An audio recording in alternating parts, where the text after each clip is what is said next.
Well, hello, everybody, and welcome to another exciting episode of the Snap No Tap podcast. I'm Tony Cecchine, along with the one and only Joe Cardinal, and again, the greatest Polish person on earth, Martin Witkowski. Before we get into all the clowning around and stuff, I want to wish everyone a happy Memorial Day. None of us would be here doing this podcast if it wasn't for our, historic soldiers, sailors, and Marines that have fought for this country, that have kept us free and safe. And for those that have lost their lives, you're gone but never forgotten. And it's a touching day for me because most of my family, I guess you'd say, older family, they fought in combat. They fought in wars. And I had an uncle that was a lifer in the Army, a Cecchine. And then my grandfather that raised me was in World War II in the Pacific Theater. And for those of you who know anything about that, you know how unbelievable that was. I had a great cousin that was in that, and I had an uncle, great uncle, that was in World War I. These are people that I met, knew, and talked to, and a whole host of people that were from POWs and everything. Obviously, they survived, but they always tipped their hat or raised a glass to toast their fallen comrades. So I want to take this moment for to honestly, sincerely wish a happy Memorial Day. So I'm glad I'm alive to say that. Joe, how are you besides being stunning? Oh, doing good. Yeah, doing all right. Got my beauty sleep in, which is always important, part of the the beauty regimen that I follow. Moisturized, did all those things. So I'm feeling ready for the broadcast. Martin, how are you? I'm good. I'm glad that Joe had a long weekend so he could be extra stunning today. Can it get any better, Joe? I mean, honestly, because everybody can, there's always room for improvement. What about with your looks? Do you think you've hit that peak or what? Well, it's like one of those, impossible mathematical questions, like what is infinity plus one? Can it be better? Can it be even larger? And it's hard to think about, honestly.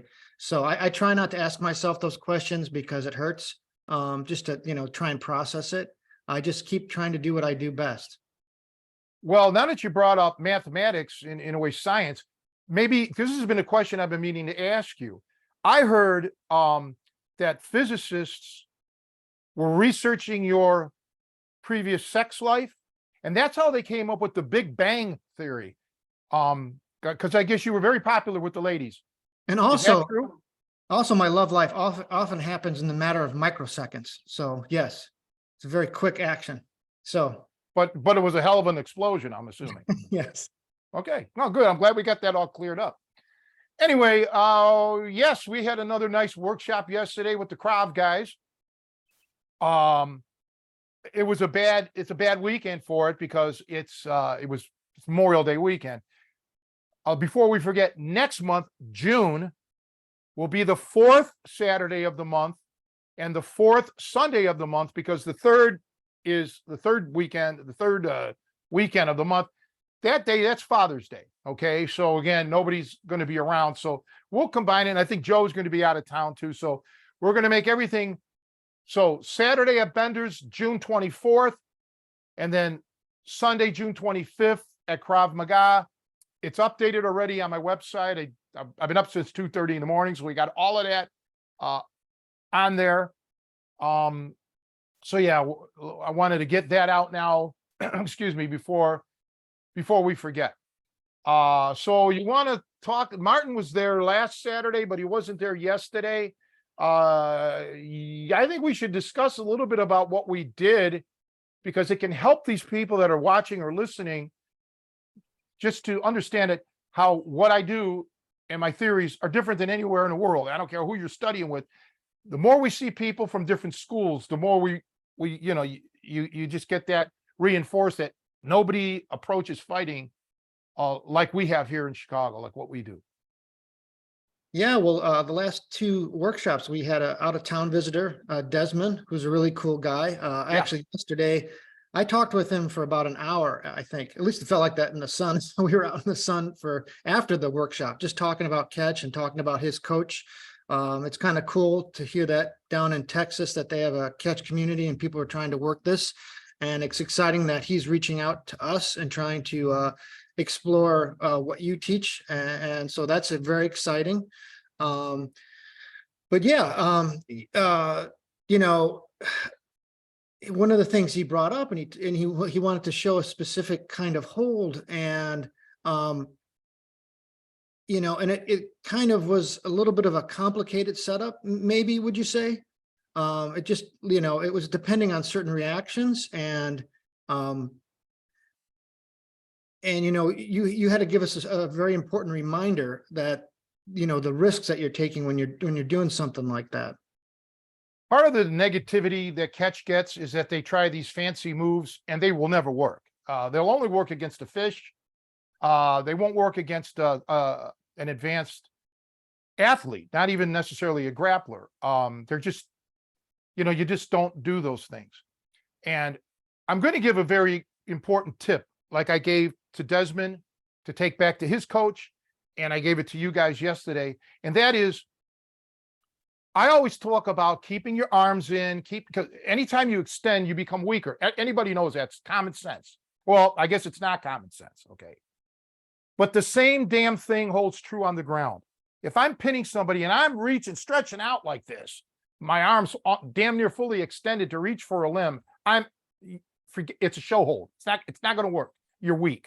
Okay. The further away you go from your trunk, the weaker you're going to be. So when I see moves like this, you know, you really need to like reevaluate your whole training regimen, because you're missing out on the principles. All right, which is, again, keeping everything tight. So you can look at my moves. All of them are, I'm really trying to keep everything close to my trunk. And that's a lesson for everybody. I don't care what style you do. You don't want to start reaching out like a scarecrow, extending your limbs and all of that.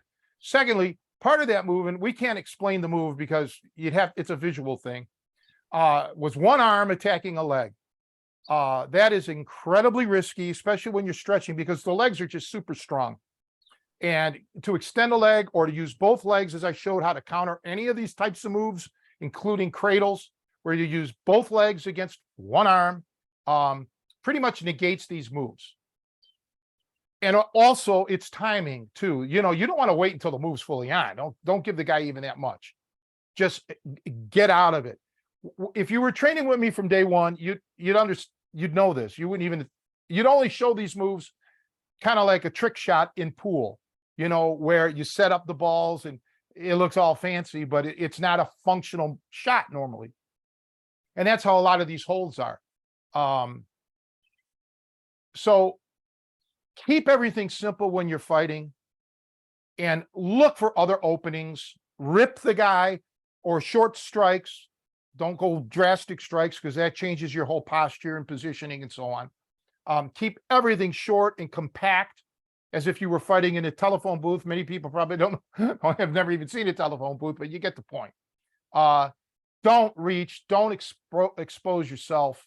And honestly, these high risk moves, they're not going to fly. William Draper sent me an email the day before about, I guess he's watching some video clips on leg laces and how they roll into these locks. Again, high risk, extraordinarily high risk, especially on the street.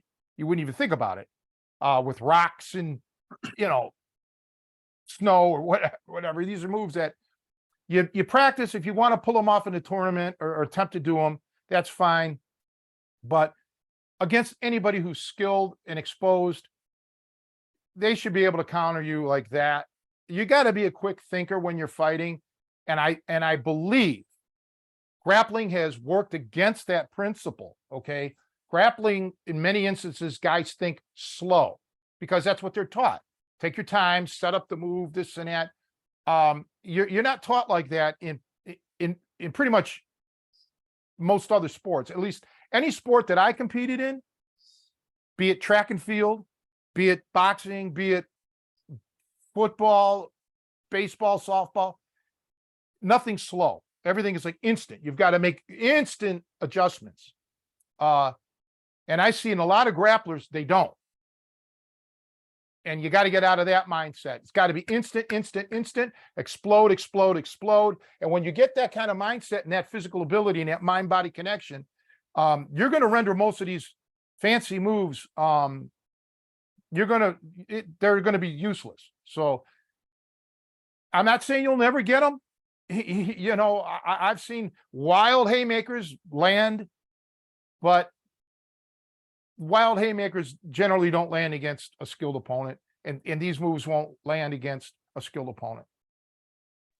So one of the things that you showed at the seminar is, and this was kind of a passing comment that you've made, but it falls into the same category of what you've been describing, is that, you know, when you are on the bottom and somebody's trying to put pressure on you, you should attempt to be at least not flattened out and keep some level of being off the ground and compact and contorted so that you can explode into a defensive move, like, you know, whatever kind of a reversal. So don't allow yourself to be flattened out and stretched to the point where you're completely flat on the ground, allowing your opponent to really control different parts of your body.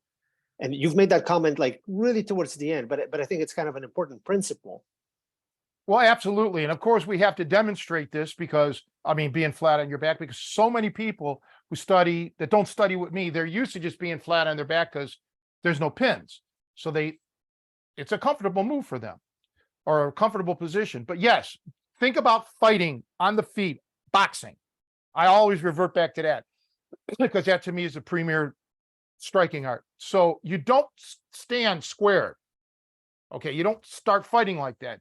You'll square up if you're trying to get an angle for a body shot or a hook or something, but you just don't do that. Same on the ground. If you get that angle, then you can get your explosiveness because you can use your body to create that momentum. If I'm pinned helplessly, you know, flat on my back, I can't get that angle. I can't create that momentum. I know exactly the move you're talking about because I think I demoed something on Aaron, you know, and then I exploded into an arm lock with my legs. Okay. All of you guys thought I was going that direction, but really I went, or one direction. I actually was going in the opposite direction because I used that one move to just get my propulsion. So it's really important that you start training like that. You just have to. And the problem with amateur wrestling, well, not a problem, but the thing is with amateur wrestling, they bridge. And now that also will negate a lot of things, but you don't need to bridge. You just need to get your hips and get your shoulder and get your angle just a certain way. And you're fine. And if he's struggling, in a street fight, this guy's not going to actually try to pin you. He doesn't give a shit. He just wants you on your back and he wants to have the advantage position. So you need to counter that. And honestly, people are going to have to just totally abandon the way they've been wrestling or fighting, whatever you want to call it, and just restructure their thing if they want to take it to the next level. Because you just don't see the way we wrestle anywhere. I mean, I don't see anybody doing it. So I don't know what else to say. What are some things, are there, you know, because that's one of the things I think I struggle with, is getting tunnel vision when I'm going live, or yeah, not having that kind of quick adaptability. And are there ways to drill this or other things like throughout your day that you can be doing to try to switch that, to try and hone that mental agility? Honestly, people need to come to Chicago and meet me and train with me so I can walk them through that. I can give you tips and I will right now, but it's just not going to work because you have to have me there to work with you to construct something. Okay. Yesterday, Martin wasn't there, but yesterday, remember when we were on our feet, we started all with, we did gun defenses yesterday, how to get rid of a gun. And we did a lot of stuff, you know, high level shit yesterday. But one of the things was where I look when I'm on my feet. And we had a couple of people standing off to the side. And depending on where I look, my peripheral vision either expanded or contracted. Now, that's not tunnel vision, and I'm going to get to your point, but the same thing has to be on the ground. You have to look in the right spot, all right? How many times have you wrestled and you don't even know where you're looking, right? You're just randomly looking. Would you do that in a stand-up fight? No. You should know exactly where to look. Look in the center, looking at chest area so you can, you know, see things. Well, part of getting rid of that tunnel vision is learning how to expand your peripheral, all right? And don't focus, like right now I'm looking at something to the side of my screen, and really start concentrating on being able to see how far your range is. Psychologically, I know what you're talking about. Everything starts to become a cone. That's a proven fact. That happens in very high stress situations. It happens to law enforcement agents all the time when a gun's drawn and all of a sudden all they see is like a small little thing. Your mind blocks that out. And in order to get rid of that, you just have to continually put yourself in that stress situation. Okay. There's no book you can read. There's no vitamin that you can take. It's just completely putting yourself in that environment as often as you can. Control your breathing. Don't hyperventilate. Learn to stay calm. Like yesterday with the gun disarm, when you got to a certain point on that gun, you can relax. Really, you don't need the immediate threats now been taken away. You've deflected that gun. You've got your grip on the gun. Now, just relax mentally. You know, you don't have 10 seconds to do this. You have a split second, but mentally now you can relax. And that's what you have to do, guys.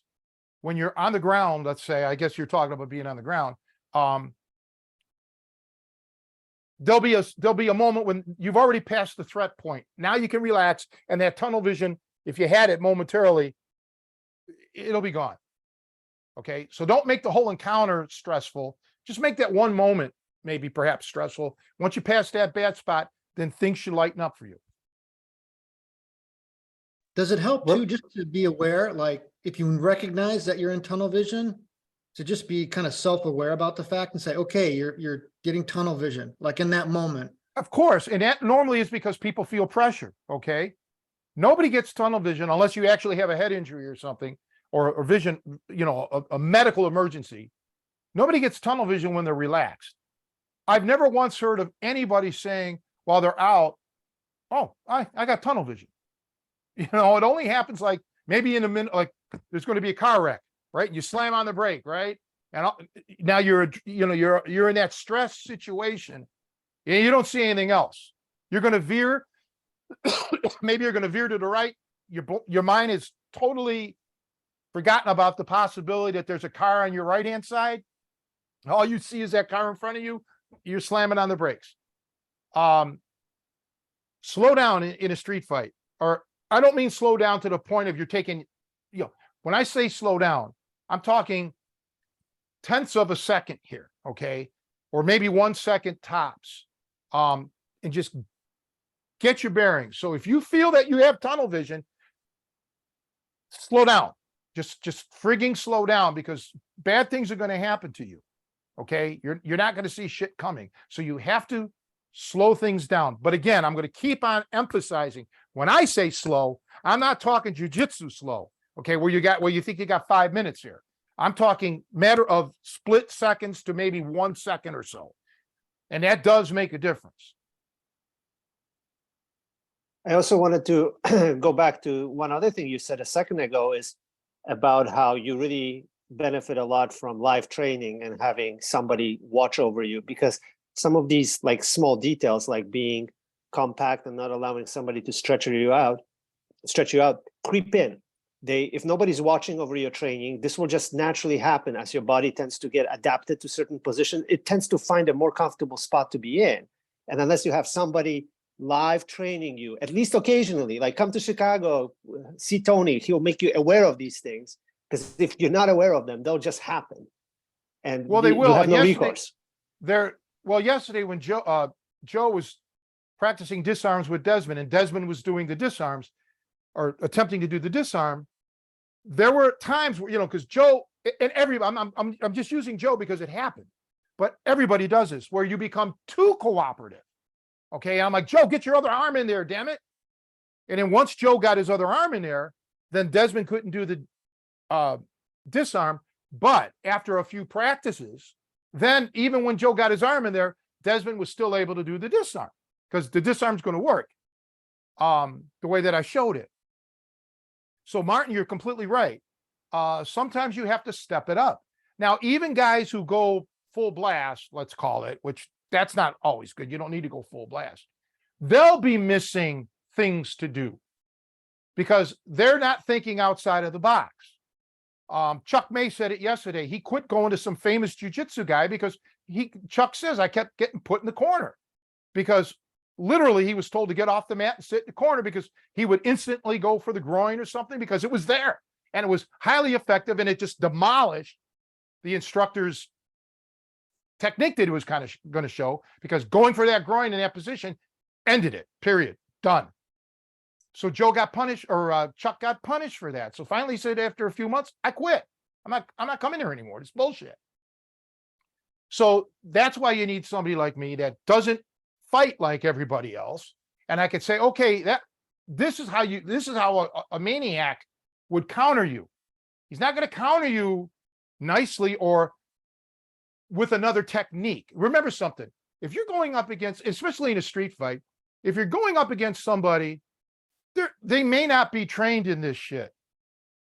Okay, in jiu-jitsu or anything, or they may have had just basic shit they've seen off of a movie or an event. So they're not going to react like your damn training partners. Okay, period. Get that. Just understand that. Okay. And secondly, if there's some world champion guy, your techniques aren't going to work against him because he knows all your techniques, because he's blown through those techniques to get to the level that he's at. So you need to make a different approach. You need to approach this guy with shit that he doesn't know. All right. But they have to be logical, and they have to be in a chain to get to the end. Okay. And that's why, yeah, I could tell you what to do, this or that, but it won't be effective until you actually come to me and work out with you guys, with me coaching there. And then I'll show them, all right, here's what you need to do. Here's what he should do. And now all of a sudden you're covering a big, I'm going to tell you this again. I don't care if you people think I'm arrogant or whatever, you cannot get this training anywhere else. You can't. I don't care if you go to China, to the moon, to Europe, to anywhere in the country. I've seen enough of it. They don't approach it as a life or death thing. They just don't do it. It's just not happening. Okay. It's still this sport thing or fancy shit. No, it just don't work. Sorry for the rant. I got a couple observations. One, I just want to pitch the workshops again, and especially like what I appreciated. Well, there was a lot of things I took away from yesterday, but one of the really cool things about working with Chuck, because Chuck, like yourself, Chuck is law enforcement, retired law enforcement, but he has real world like you. You both have had guns pointed at you, when you talk about disarms. And it's interesting to see you two guys bounce ideas back and forth and talk and have you guys kind of I don't know, collaborate or hear perspectives. 'Cause, I mean, he has real world stories of, and he's like, this is how it went down when I was, in this situation.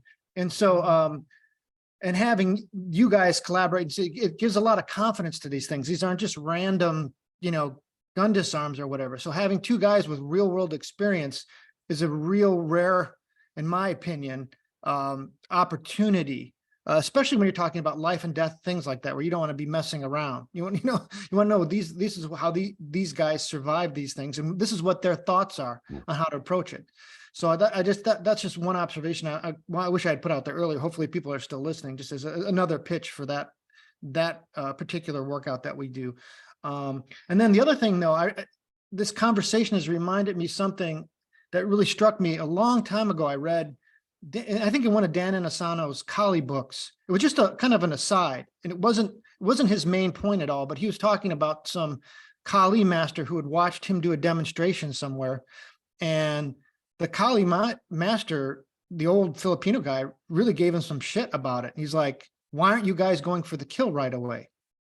He's like, you guys are beating around the bush, and I mean, I'm paraphrasing all this, of course, but that was the gist of it. And he basically said that his response was, he was trying to say, in a public demonstration, if I did that, people would not, wouldn't make it for a good demonstration, basically. People, it'd be over quickly, and it would not be interesting for people to look at, which to me really paralleled a lot what you were saying with the way grappling has gone. And I think I think, like, in some ways I worry that, like, if you spend so much time prepping for demonstrations and your idea is to draw people in and put on a show, like, sometimes I think that gets blurred. I don't know if that's what's happened, but I worry sometimes that a lot of these martial arts, and I'm just speaking generically, I'm not picking on a particular style, but that story that he relayed just reminded me, like, I wonder how often over time those lines get blurred as to what is the most efficient way to do it, as opposed to this is what we're doing for show. Like, because if your students are working with you for a demonstration, I don't know. I just wonder if it, like, organically or inadvertently kind of waters things down a little bit, that people spend more time working on the complicated things. And I just think about, like, all these TikTok or Instagram little videos.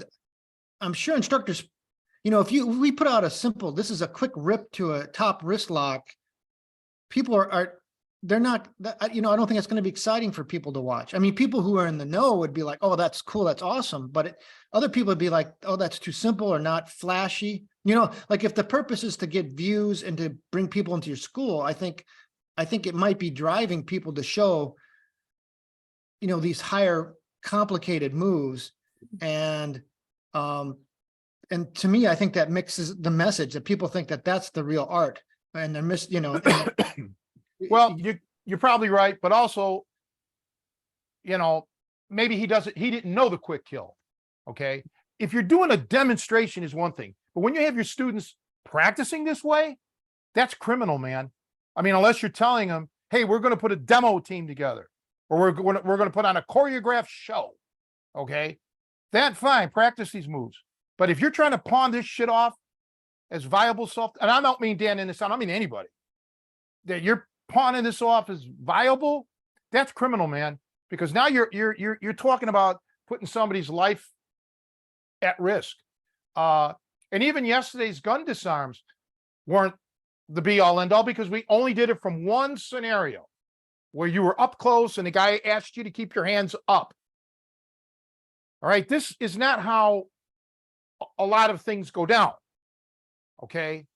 There's always distance involved of some sort. And many times it's a greater distance. All right. To where you just don't have the option here of getting in close. And you need to let that person know that. Like I said yesterday, okay, you disarm it this way. Well, what if your friend or your wife is standing right next to you? Now you just disarm, or you parried the gun right into her, and she's going to be the one that's going to get shot. Okay. So you've got to, and I kept saying that yesterday, right? Over and over, that you were there. Mm-hmm. Because these people, a lot of people just, you do one move and they're like, well, that wouldn't work in this scenario or that scenario. We know that. All right. So that's why I don't I don't believe in these TikTok videos or this or that. I get your point. Yeah, you want something flashy, but many times that's all this instructor knows, a flashy move. They don't know these little subtleties, because if they did, it would, and I know this for a fact, it would have been already shown a million times on the internet. Nothing you guys see with me has ever been shown anywhere by anyone, because they don't know it. That's just all there is to it. It's not their fault. They've never been exposed to it, so their brain can't go that way, right? If they would all train with me, then they'd see it, and then they'd be able to not only use my moves, but incorporate into their own philosophies and start developing stuff on their own. But right now, everybody's a follower. They're all just doing the same thing, and trying to put a little twist to it. No pun intended, but just a little flavoring, when that's not what you need. You need a complete rehaul. All right. And it's just not going to happen on its own, because it would have happened already, and it's just not happening. And also, back to my earlier point, these kinds of like the fundamental problem with the kind of a fitness and training industry is that the floor price of the service is now zero, right? Because there's so many videos, so much stuff out there on the internet that you can look at. But what you're missing is the actual ability to train with these videos to their effectiveness, because there's nobody watching over you and correcting you as you do it. I mean, how many times have we been working out where you just look at me punching the bag and you point out that, I leave my hands down, or I'm not moving, or I'm waiting? This kind of stuff just slips by. It doesn't matter how many videos I watch. If I don't get that kind of feedback, I'll never adjust for it. I'll never build that reflex of doing things correctly. Well, you're 100% right. And yesterday, I always get to the Krav guys early, and they already have a class going, so I watch them. And I love these guys. And the first thing I made a speech in front of everybody. I said, do not ever, ever use live sparring as your conditioning. Okay. And that's what they were doing. They figured at the end of their workout, they're going to spar, try to help their conditioning. Worst thing you could ever do. Never, ever use that for your conditioning.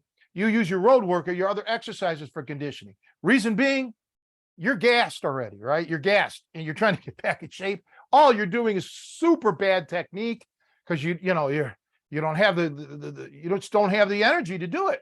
And you're making horrendous mistakes by doing this. And it's muscle and mind memory here, and you can't do that. When you're so gassed that you can't do something right, you've got to stop, period, end of it, all right? Don't be trying to spar when you can't even put your goddamn hands up. You're so damn tired, or your whole form breaks down. And that's adding to your thing, Martin. You can be going along with these videos, and nobody's there to watch you to say, oh man, you're too gassed. You have to stop now, because your form is breaking down, and that's how you're going to get either hurt, which is really bad, or just keep on doing the bad form, and your muscle memory is going to remember that, right? And now you're screwed.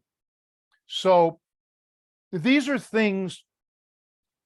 Yeah, I know everybody wants to get everything for free, right? I mean, I've been battling that for 30 years, all right? They don't want to pay. They think they can get it for nothing. Well, you're going to end up with nothing, because you have to have that instructor there. I'm going to tell you a quick. I hope people are watching this now, not listening, because it'll be hard for me to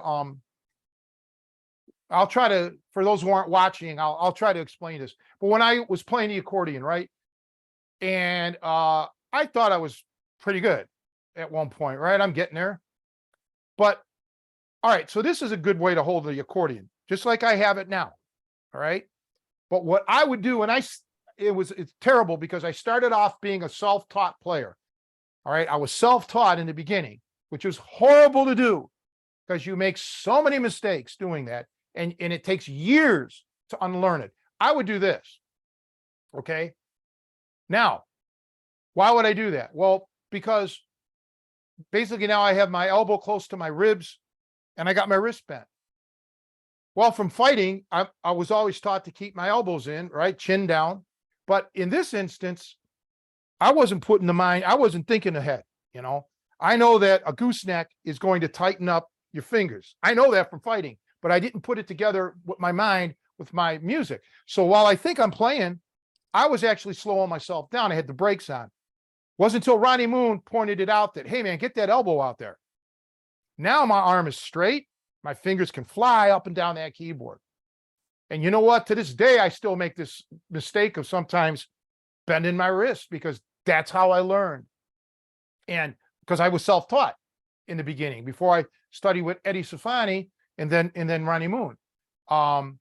So form is so important. And that's why I don't want to put, squash anybody's dreams, but the self-taught shit it's not the best way to go. Watching YouTube videos or whatever is not the best way to go. That's why I was emphatic about people to join my Tri-C program. I don't care if you live in, Timbuktu. As long as you have an internet, you're at least going to send videos to me where I can correct you and say, you're doing this wrong. You're right, Martin. There's just no substitute for a quality instructor. There just is no substitute for it, period. Yeah. And also, I mean, if distance learning is good to have someone who can at least watch over you, if that's all you can do, that's obviously, if that's what you can do, but obviously the best option is in person, especially for something like catch, to feel it.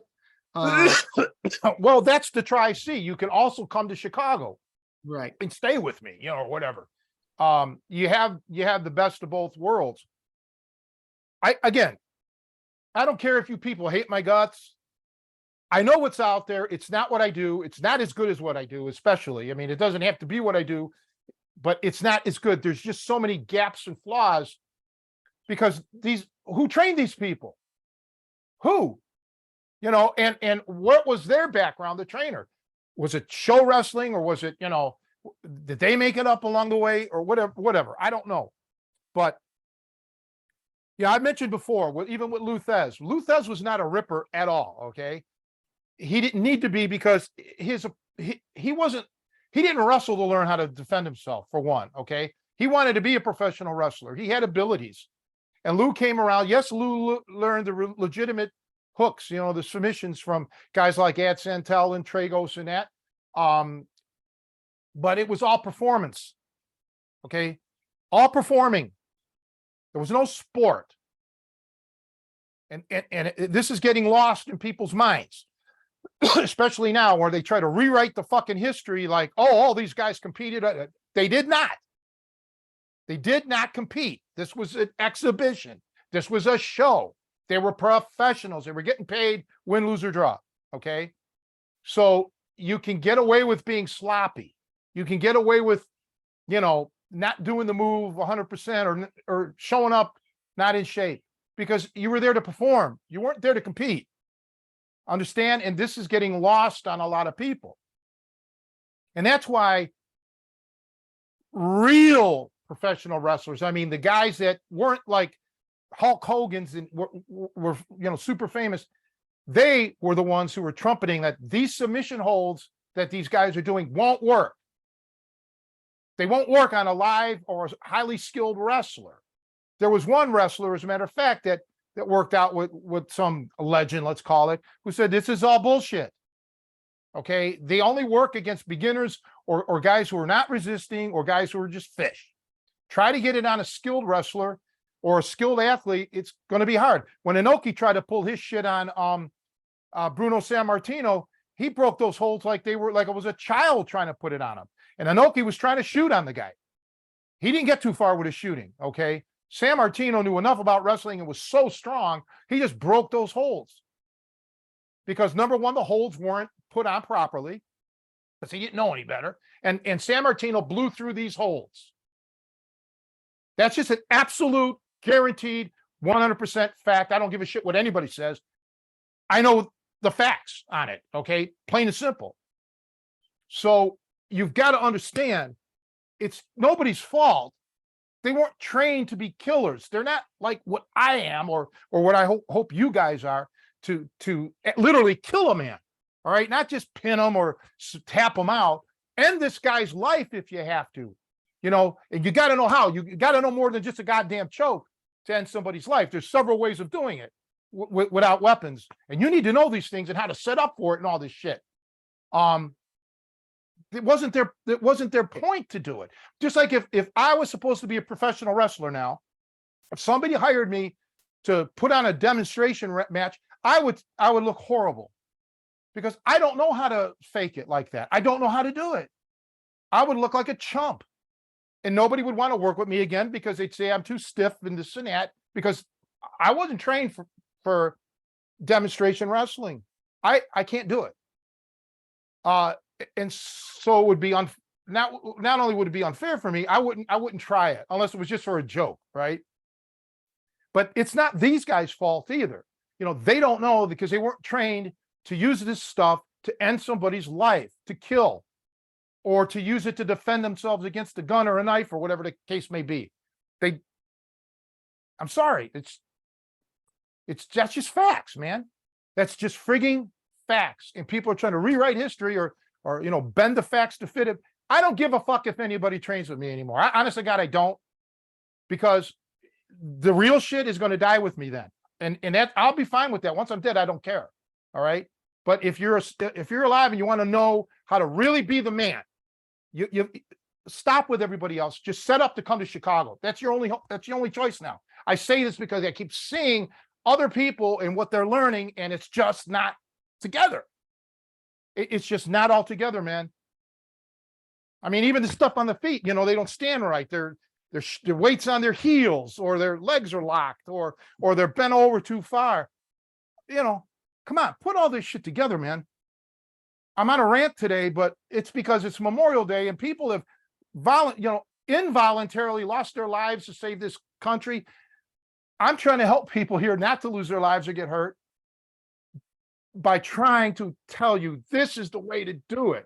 You saw the last 2 weeks, both of you guys, how just simple shit saves the day. Nothing flashy, nothing fancy. Even at my age and with my injuries and shit, I was still able to pull this shit off on you guys live and at 100%.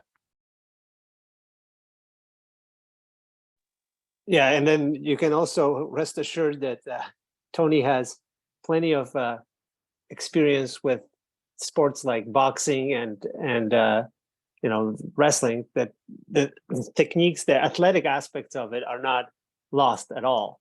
So I always like the fact that, I think I've mentioned this already, that you always keep people honest about what they do. Like, even when you're not currently engaged in some sort of a move, there's still things that you need to be working and expending energy. So this is a fully efficient, fully realized technique. I'm a big believer in the fact that there's a way to do a perfect technique, regardless of what somebody else is doing. It doesn't have to be cooperative. You just have to, cross all the T's and dot all the I's. And you're the man for that. Well, thanks. But the point is and I'm the fault for this because, I never showed a lot of this stuff on a video. It doesn't work so well like that because these are things you can't prepare for. All right. These are spur of the moment things. Okay. Like I mentioned to somebody, it might have been you, Martin, that if somebody asked me today to say every word I know, every word in my vocabulary, I couldn't do it. All right. Because I don't remember every word I know, but in a certain conversation, a word will just pop into your head. All of us are like that. And that's how it is with this stuff. Okay. If I show these little subtleties, most people wouldn't even be able to pick it up on the video, even if I point it out. Okay. Because I've tried to be as detailed as I possibly can on just even submission holds. And people, when they finally meet me, I say, I studied off your videos, this and that. Well, put this move or that move on me. They don't even get that right. It's not their fault, but it goes back to what Martin said 10 minutes ago. They were practicing it all these years without me there to say, no, you got to make this little subtle adjustment and shit. Or this is all you're doing wrong. And it could be a matter of inches here, not feet, inches. Just like when yesterday I told Joe, just put a move on me. I don't care what it is. Let's just go. And I countered it right away. He went for a top wrist lock, and I just countered it in a way that he's never seen before, that none of you guys have seen before, because everybody's taught, straighten your arm out, this and that. Not that won't work, but man, there's so much more, just so much more. And just people just don't frigging get it because everybody's doing shit by rote. Okay. Joe Blow did it this way, so I'm going to do it this way. This guy does it that way. I'm going to do it that way. There's no independent thinkers here. Okay. I mean, you have to start having original thought. Okay. You got to look at the whole body logically as a target, and your whole body is a weapon. I've been saying this mantra. That's my mantra for years. And people gloss over that, but I'm not a poet, but yet if you dig into this shit and not just let it be lip service, and you start looking at the whole body as a weapon, you're done. You'll be able to say, okay, now I see what he means. Everything possibly could be used at the right time for me to get out of a bad situation or end a situation.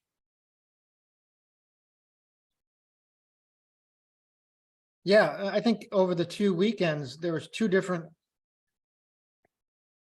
trying to put the top wrist lock on you, and you had two completely different answers. I know one was maybe you're definitely trying to make another point about the way I had the hold down on you and the vulnerabilities I had. But the other one, it was funny because I kind of, from the one escape you used, I then adjusted for that the second time, and you had another answer. And I didn't see it coming. So yeah, that to me is what's kind of endlessly fascinating about this. And I think it's the challenge is to like how to get to there, to kind of, like you said, have that, I don't know, dynamic mind and the ability to like not get, there's a classic example to me of where I think I would get that tunnel vision of like, oh shit, he's framing up on my arm. So all of a sudden I'm 100% framed up over here and not paying attention to the rest of this person's body necessarily, so I don't know. It was very interesting to be on the receiving end of that. And a strong reminder of kind of, I think, the growth that I still need to work on. Well, it takes years. Okay. And that's why the Tri-C program would be the only way for people, unless they wanted to move to Chicago. And if one person decides to move to Chicago, I can't dedicate my life to you because how am I going to make a living? Right. So yes, you have to understand it takes a long time. Like you want to learn a new language, you can't learn the new language in a weekend. Okay. Even these military guys that do the Blast Berlitz course or whatever, Rosetta Stone and shit, you're not really going to know the language. You're going to have a working knowledge perhaps, but it takes a long time to, let it grasp in and get your brain to start thinking like that. And this is with daily practice. Okay. With the languages. It's the same with this stuff. I might be able to make you start thinking differently, but you still need me there to make sure that your thoughts are the right thoughts. Okay. That you're going in the right direction mentally and physically, that you're not screwing it up, because otherwise you're starting all over from scratch again. See, I can tell right away who's self-taught or who's just didn't have a good coach or just didn't know right or something, because they'll make fundamental mistakes, right? Now you get a high school wrestler, let's say a good one, right? He may not be the best in the world. He may not be ready for the Olympics, but you can look at him and say, okay, he moves right. He this and that. He did all of this right. Okay. Maybe his problem is conditioning, or he just wasn't wrestling enough or long enough to learn even more techniques, but the techniques that he's learned pretty good. But we're in a different realm. Okay. We're in a realm that nobody's tapped into, which is absolute reality, life and death shit, not sport of any sort. Okay. And you would think it's an untapped market, but it bothers me when a guy like, let's say Krav guys who are like all about reality, they're going to go to a jiu-jitsu school for ground stuff. That's not reality. Okay. I'm sorry to offend BJJ. It's a great sport. It's not a self-defense system like that for weapons and shit or anything, right? Like that. There's other aspects. There's other avenues to work on. And that's why Again, you want to learn to kill somebody with your bare hands, you come to train with me. All right. That's what I'll do. And I've said this even on that BJJ Fanatics tape we made a year and a half ago.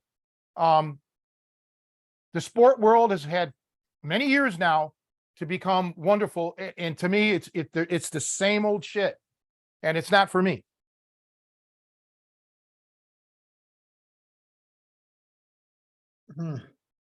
I was gonna, kind of, you mentioned, under the watchful eye of a coach, kind of, again, I keep going back to like getting out of the tunnel vision or whatever, like hyper focus or I don't know. I'm trying to think of a right term because it's not even maybe visual, but it's just like a locked in brain, like a mental thing where you get like single purpose focused to be willing to risk making the mistakes. So try something that, you haven't tried before, look at a different part of the body. And if it doesn't work, okay, then the coach can analyze and say, okay, you were trying something different here. So like I said, if you're going for the top wrist lock, a lot of people, they immediately lock in on protecting that arm and kind of preventing or straightening it and all that other stuff. In both cases, when you got out of it with me, you were attacking other parts of my body, like you weren't even, it didn't, like, you didn't need to focus on that arm because you were attacking my ribs and groin and things like that. I guess I'm kind of making an observation, but also kind of asking a question. Is it valuable to sometimes try these things to see if and fail, I guess, just to keep your mental habit of like, don't, if you're spending more than a second or two on something, it's like, okay, go to something else, whether defensive or offensive. Yeah, but you got to have a coach like me there to show you how to do the counter right. You may have had the right thought, but you didn't know how to implement it. So like if a guy drops his hands, and let's make this as basic as we possibly can. You're in a stand-up fight, the guy drops his hands, you throw a right punch, your right hand, it lands, but the guy just stands there and smiles. You did the right thing. You threw the right hand, you hit him, but it didn't have any effect. Why? Well, it could be one of two things. Maybe you didn't hit him in the right spot. Let's say you did, and it still had no effect. That's when you need a coach. You don't know how to throw a punch the right way. You don't know how to launch it right. You don't know how to get your power behind it. It takes a long, long time to develop that. Okay. And that's the same thing like here. The way I got out of that top wrist lock yesterday, nobody else in that class, they saw what I did. They're not going to be able to duplicate that because you guys don't have the little subtleties down. You don't. There was more than me attacking your ribs. There was me shifting. There was me getting an angle. There was me immediately following it up by using my legs. Okay. To get out of this. How many people think about using their legs to get out of a top wrist lock? They don't. Okay. That's why it's what I do, nobody does. I'll keep saying that until the day I die. There's so much more to it. So you could easily say attack the ribs or attack the neck. Well, there's more to it. All right. And think about this logically. You're doing a top wrist lock or a double wrist lock or your cross body straight arm bar. Your arms, the guy putting the hold on, your hands are tied up now. Okay. I got two of my hands on your arm. So, you're not going to frigging tell me that I'm not vulnerable. I am. That's why when I do a top wrist lock for real, it's over in a heartbeat. I'm sitting out on you and I'm hooking you. It's a hook. When you start practicing some of these moves as a submission, it's muscle memory to put it on nice and gently because you've done it a million times in the gym. You're just exposing yourself to vulnerabilities. You've got to learn how to explode. Bam! Put that on full blast. Not like nobody punches super slow. You don't put submissions on super slow. But even if you are framing up before you can even hook me, you are vulnerable. And I know that. And I'm going to attack you in a way you're not expecting.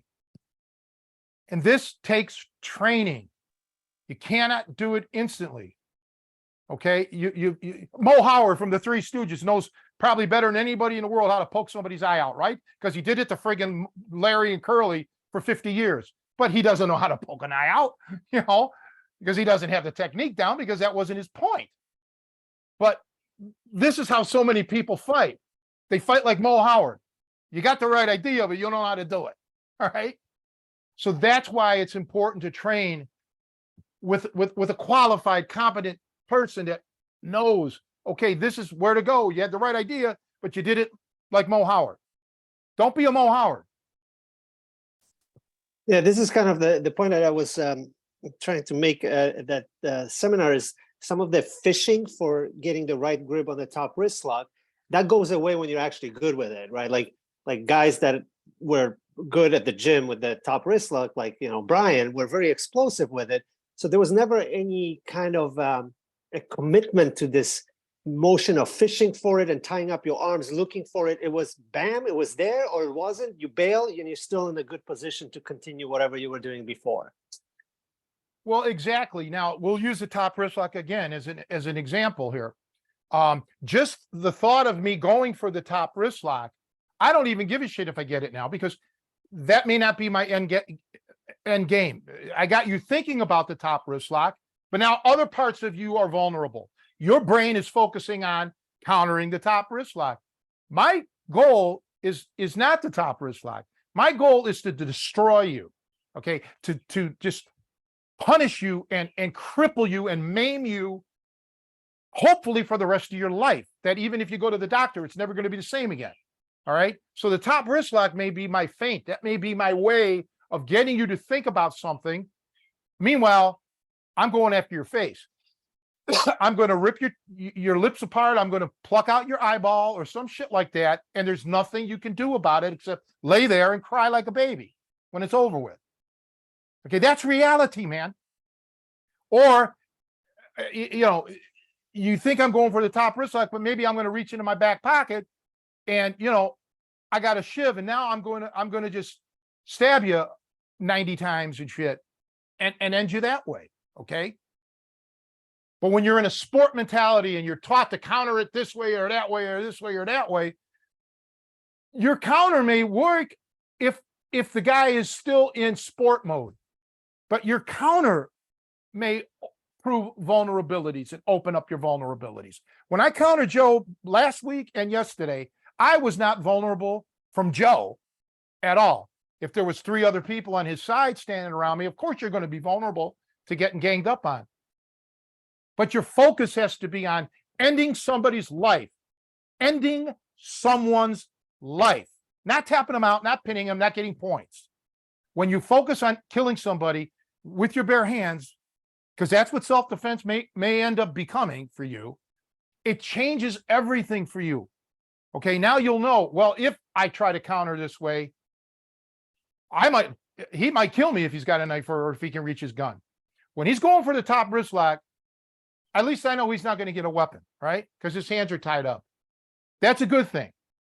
So if I want to counter, I got to make sure that if I'm going to counter, it's going to clear me out of this danger zone or end the fight.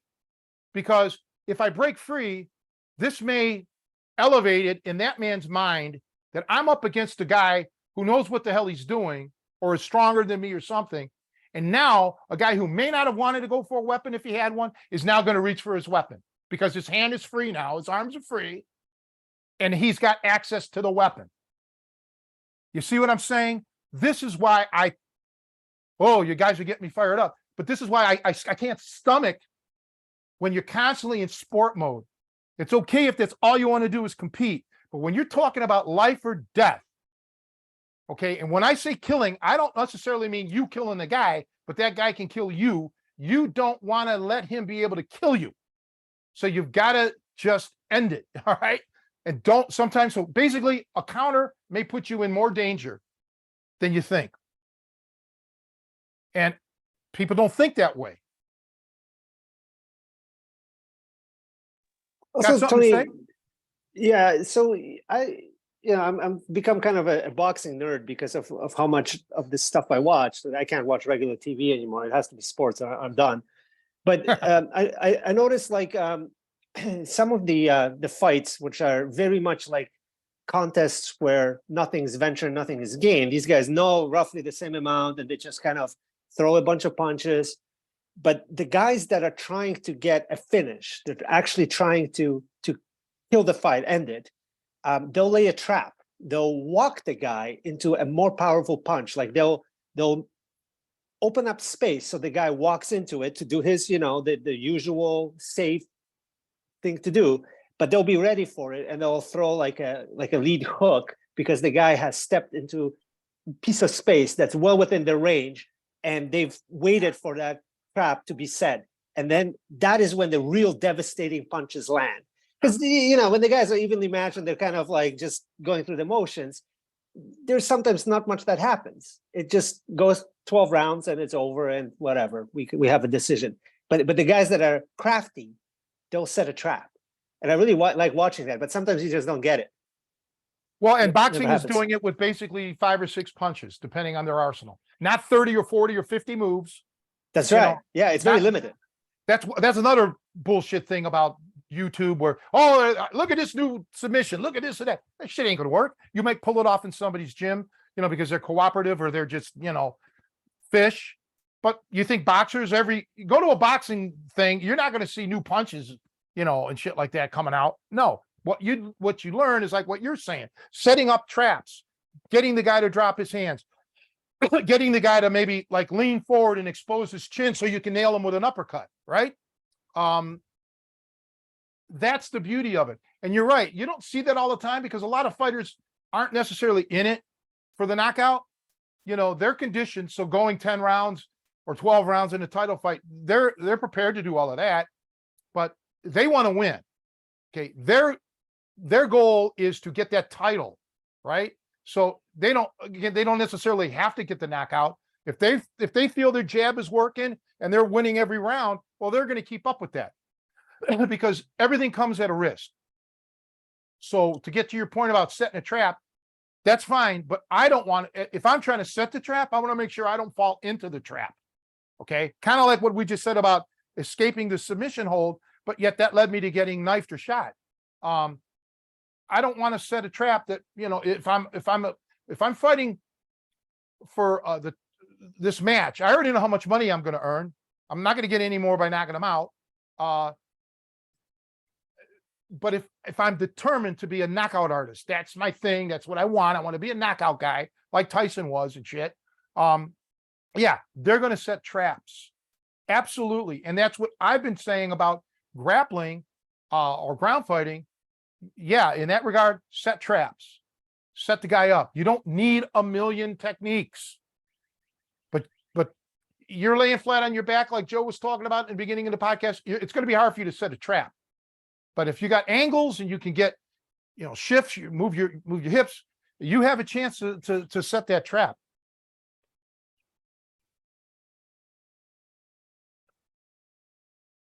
Kind of bringing it back, kind of comparing the sport to the self-defense aspect. I got to imagine that like boxers, you have a 12-round match or whatever it is.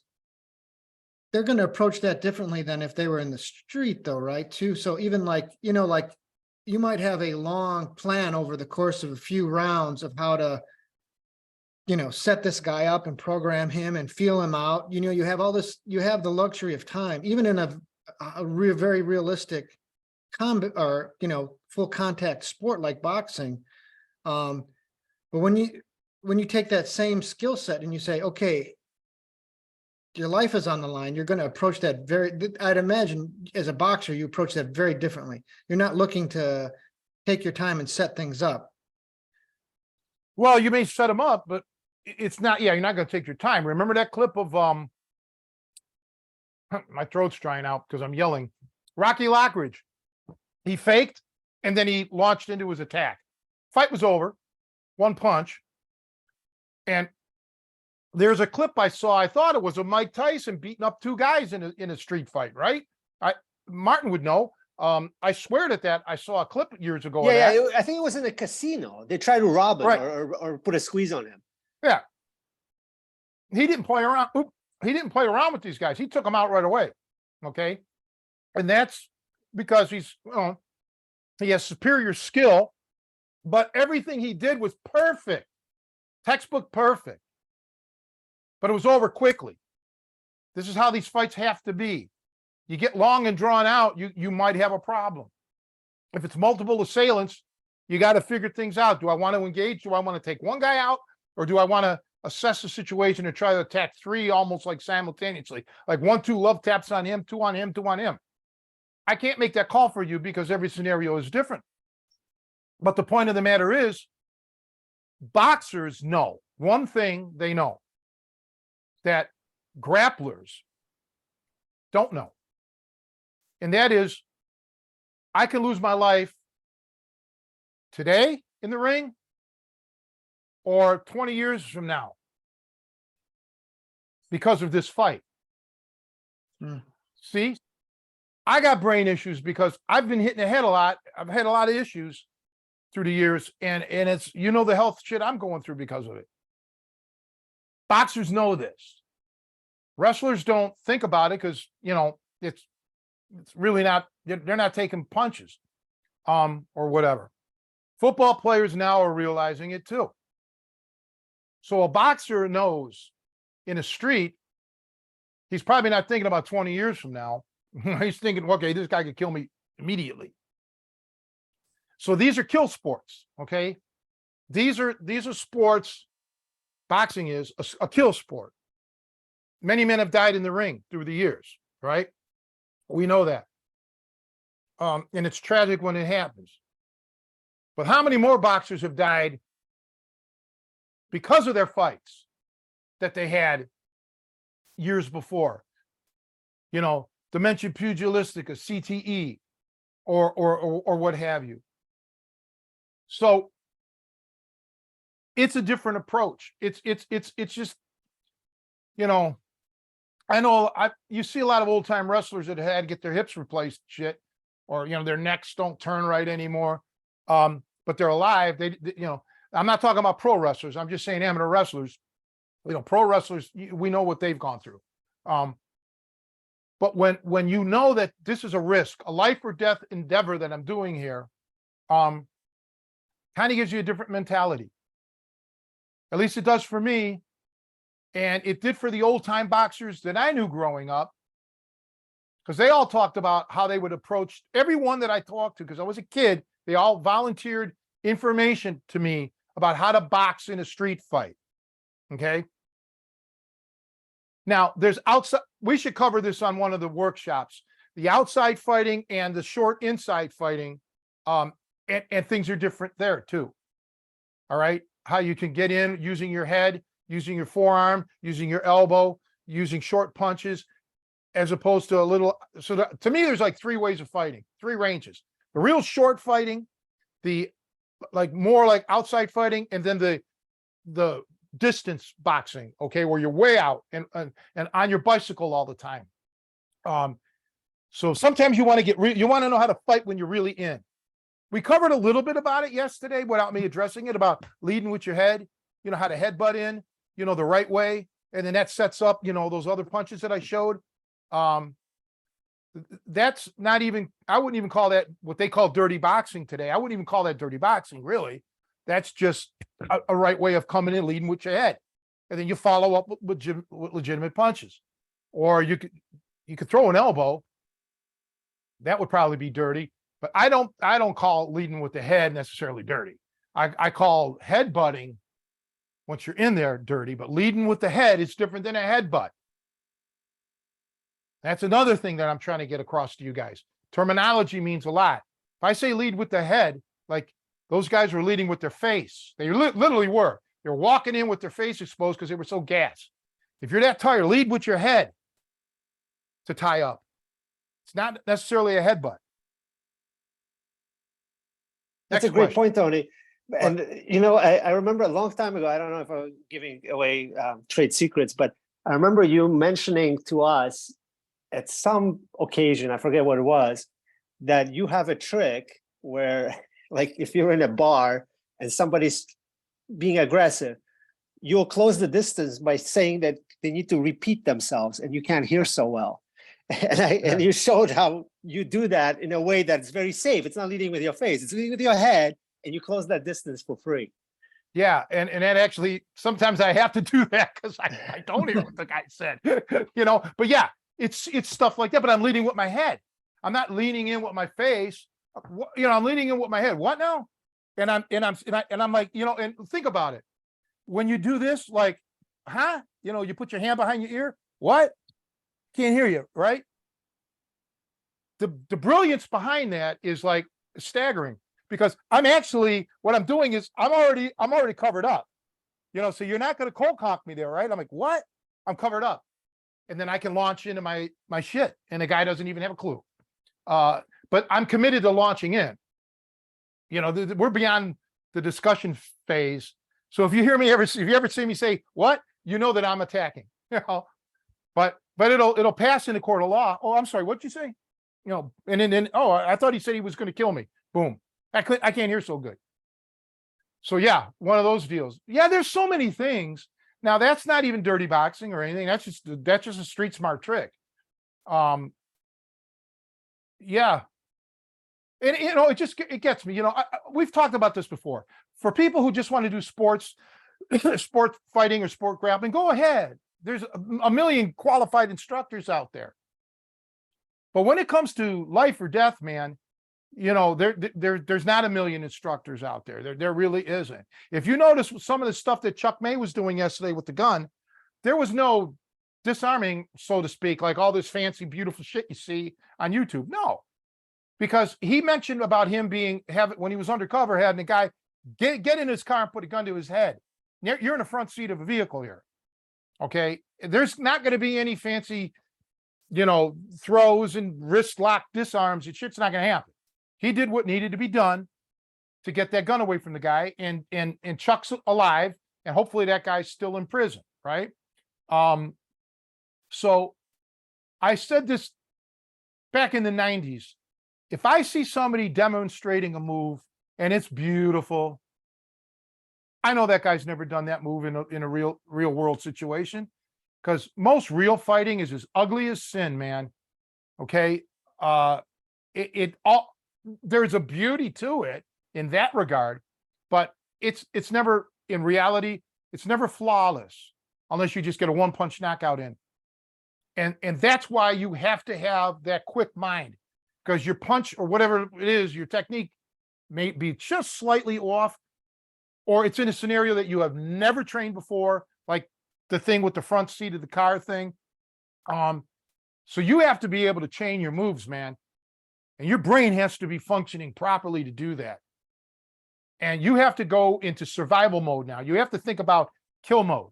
Either I'm going to kill him or he's going to kill me. You don't do that when you're training in sport. You never have that true killing mentality. Okay, you don't, because you don't want to hurt your training partner. And your training partner or your competitor is not going to he's not trying to kill you. So the switch is off and it's never going to come on, So when you train for this stuff, like reality, true reality, you've got to be in that kill mentality. Somebody here is going to get killed. I've said this for years. Every street fight is a potential death match.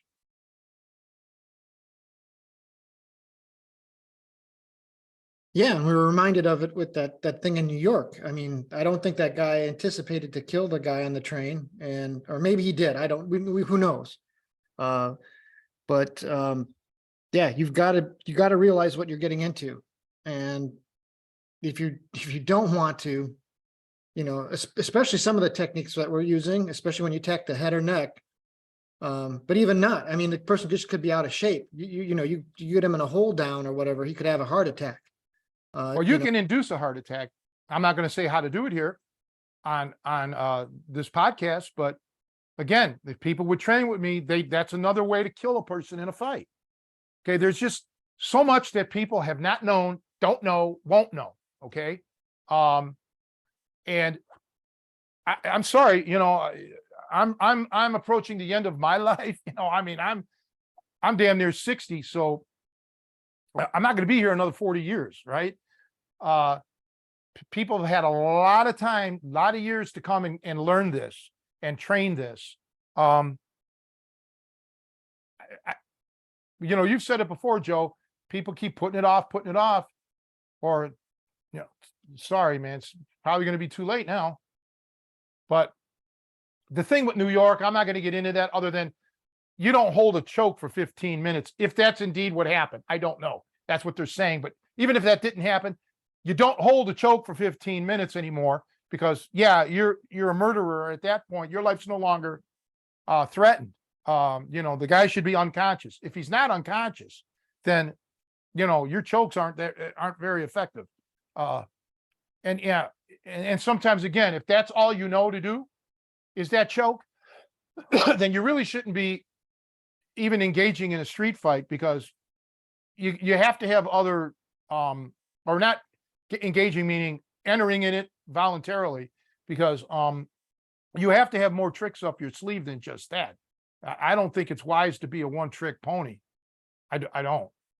But you know, I guess everybody has their own take on it and their own thing on it.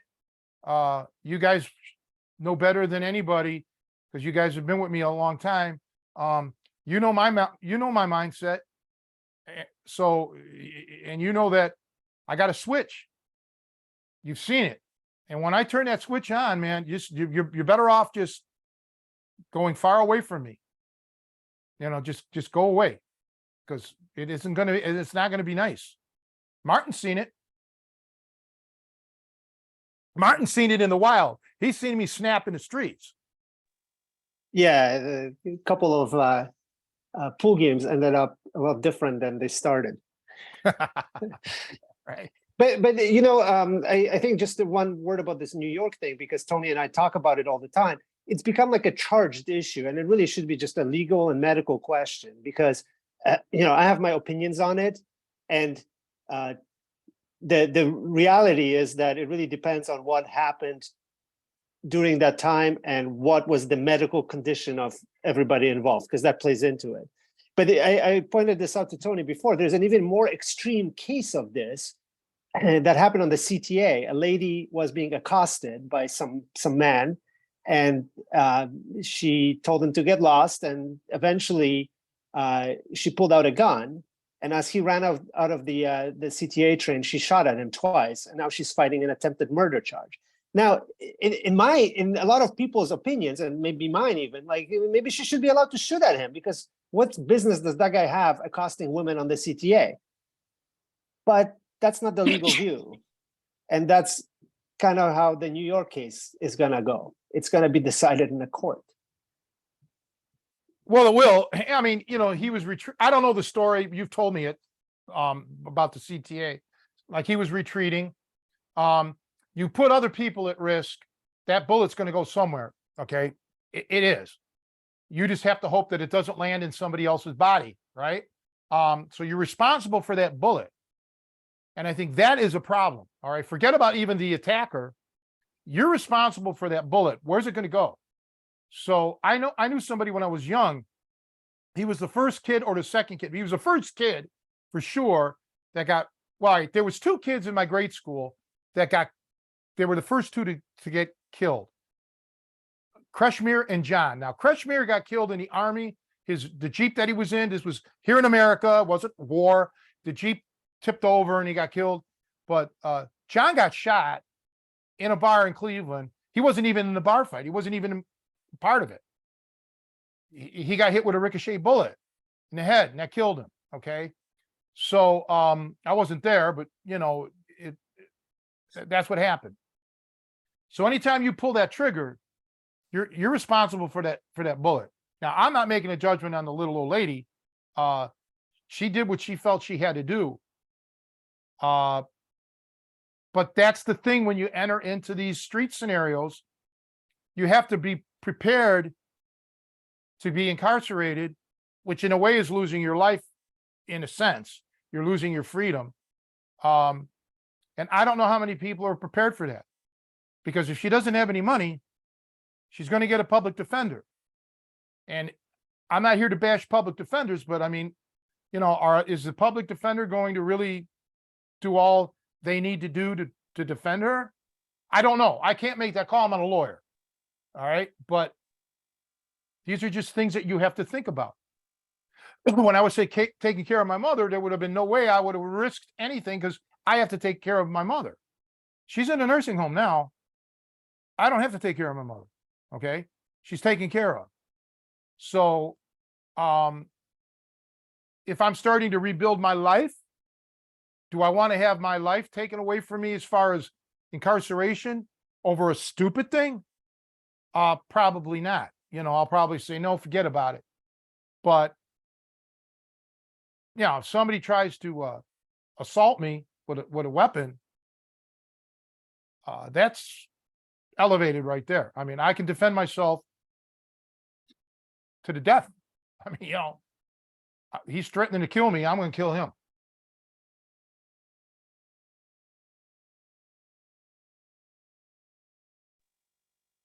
Well, this has been a Well- pretty heavy conversation, but I think it was needed. Yeah, I was just gonna say that this is now getting to very legal kind of waters where we're probably not experts, and it certainly shouldn't be used as legal advice. If you listen to my legal advice, you'll probably end up in jail. Yeah, well, mine too. I'm not a lawyer. So everybody has to cross that bridge. I don't want to go to prison. I don't want, why would I want to do that? Right. So avoidance, if you can do it, is always prudent. That's my best advice. But everything that I teach you is in case you can't avoid it. Okay. Avoidance is no longer an option. Therefore, now I want you to be as prepared as humanly possible to defend yourself or your loved ones.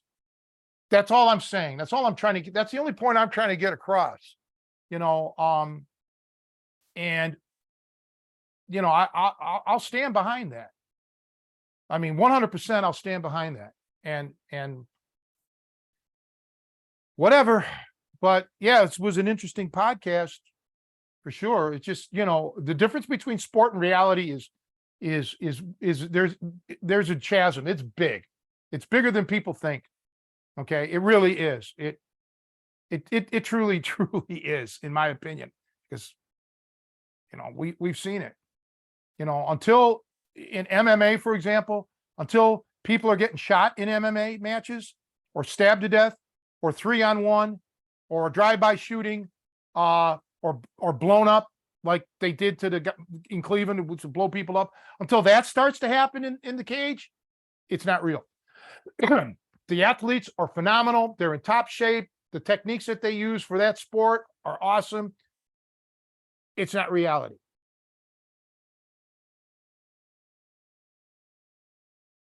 Well, shall we leave it there? I guess. I mean, it's just the bet. I mean, that's all I can tell you.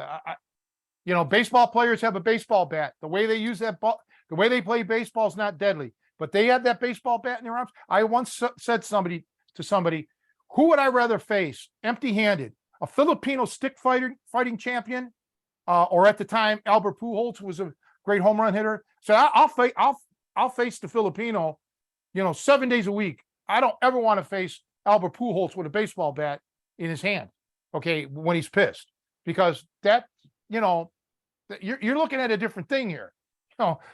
You're looking at bat speed that's unbelievable, and you're looking at them moving a 33 or 34 ounce bat. Okay, that's coming at almost 3 pounds coming at you, right? Or at least 2 pounds coming at you. Man, I faced a ball bat. I got jumped by 3 kids with baseball bats. Thank God they were kids. If these guys were, even high school level baseball players, I'd probably be dead. I don't know, man. That's just my take on it. So, yeah, sports is sports, and they're phenomenal. And anybody that wants to train with sports, go for it. I can even recommend schools that you could train at. But you want reality, you want real catch wrestling, the way I learned it, to end people's lives, and you got to come to me for that. If you don't want to learn that, then don't come to me, But anyway, I guess we should wrap it up. And I want to thank everybody for listening. We'll see you guys next week. Joe, you got anything to say, Martin? No, just happy Memorial Day, everybody. All right. We'll see you next week, I guess. Recording in progress.